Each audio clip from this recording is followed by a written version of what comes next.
ତମମାନଙ୍କୁ ନିଜର ଇମୋସନ ବିଷୟରେ ପଢିଥିଲି ନା ନାଇଁ? ନା ଇମୋସନ ମାନେ କଣ? ତମକୁ କେତେବେଳେ ରାଗ ଲାଗେ, ତମକୁ କେତେବେଳେ ହସ ଲାଗେ, କେତେବେଳେ ଖୁସି ଲାଗେ, କେତେବେଳେ ମନ ଦୁଃଖ ହୁଏ, ସେଇ ବିଷୟରେ ପଢିଥିଲି। ଆଜି ଆମେ ଜାଣିବା ଯେ ଛୋଟ ପିଲାମାନେ ହେଲା ସେମାନେ କେମିତି ରାଗନ୍ତି ବା ଖୁସି ହୁଅନ୍ତି, ତାଙ୍କ ପରେ ତମେ ମାନେ କେମିତି ରାଗୁଛ, ତମ ଏଜର ଛୁଆ ମାନେ ତାଠୁ ଟିକେ ବଡ ହେଇଗଲେ କେମିତି କଣ ହୁଏ ହେଲା। ତ ଛୋଟ ପିଲା ଯିଏ ଜନ୍ମ ହେଲା, ତମ ଘରେ ଛୋଟ ପିଲା ଅଛନ୍ତି ନା ନାଇଁ? ଗାଡ଼ି ଘରେ ଛୋଟ ପିଲା ଯେ ହାତରେ ଧରି ହଉଥିବ ଛୋଟ ପିଲା ନାହିଁ ନାହିଁ, ଆମର ଅଛି ଅଛି। ସିଏ ଯେତେବେଳେ ତାକୁ ଭୋକ ଲାଗେ ସେ କଣ କରେ? କାନ୍ଦେ କାନ୍ଦେ। କାନ୍ଦେ ଶୋଷ ଲାଗିଲେ ବି କାନ୍ଦେ।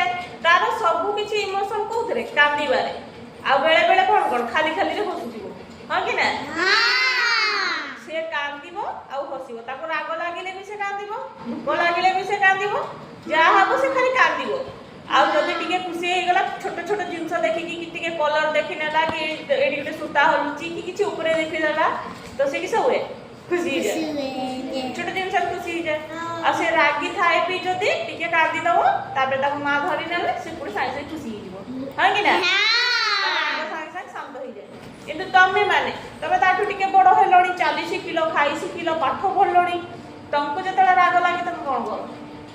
ରାଗିକି ମୁହଁ ଫୁଲେଇକି ବସିବ, ଆଉ ଖାଇବନି, ପିଇବନି, କଥା ହବନି କାହା ସହିତ, ହଁ କି ନା?